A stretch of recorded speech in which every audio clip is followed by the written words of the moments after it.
In January, China saw a 13% drop in foreign investments. It was attributed to a slow global recovery and rising geopolitical tensions. But Beijing has announced a new plan to stabilize foreign investment despite these challenges. To discuss this and more, Einar Tangen joins me. He's a senior fellow at the Taihe Institute and founder of Asia Narratives. Great having you, and let's start off by how do lower investment levels impact the wider Chinese economy?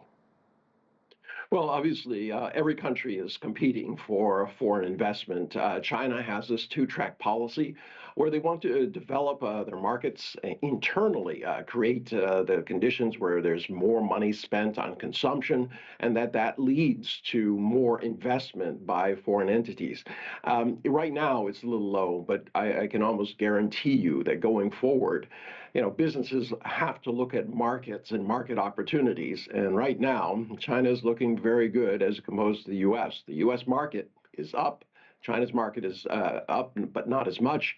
But, in the U.S. side, with 25% tariffs being put on essential items like aluminum and steel, it's not going to go well over the medium to long term. So China has an edge at this point, and see how it develops it.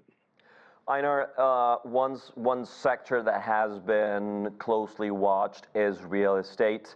How can this sector come back from its current woes in China?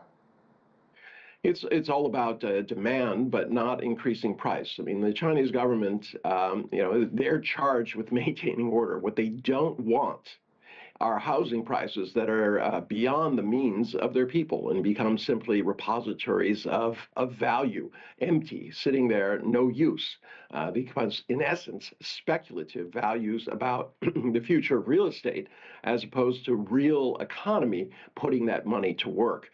So to the extent that there's demand in areas like Hainan, et cetera, that is good. To the extent that you're providing lower cost housing to people in cities and rural areas, that's wonderful.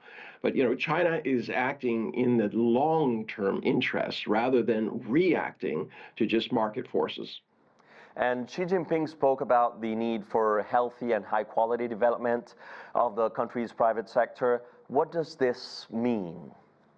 Well, it has to be sustainable, and there has to be a balance in them.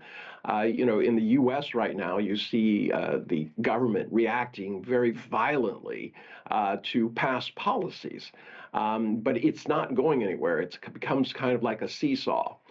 In China, it's very, very measured. For example, for foreign investment in China, they've opened up the market so that foreign businesses can borrow from Chinese banks. Huge, huge issue going forward. And these are the kinds of things that are sending the right signals out as China continues its steady development and people are kind of watching what's happening in the U.S. And Einar, there's another business sector that is scrutinized, it's technology. What do you think is next for Chinese technology investments? Well, I mean, there's going to be a tremendous amount. Ever since DeepSeek shows quite clearly that China is a highly innovative nation and that it's making the right choices on how it develops. I mean, the U.S. models that were being led by the private sector were all about what they call a closed system. It's like writing an entire library yourself for your own benefit, whereas China adopted open source.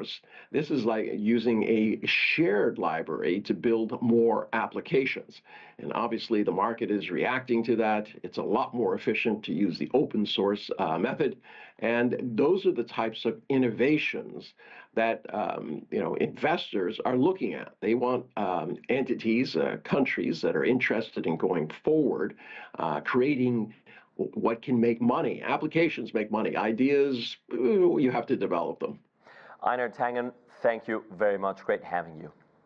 Thank you, Dale.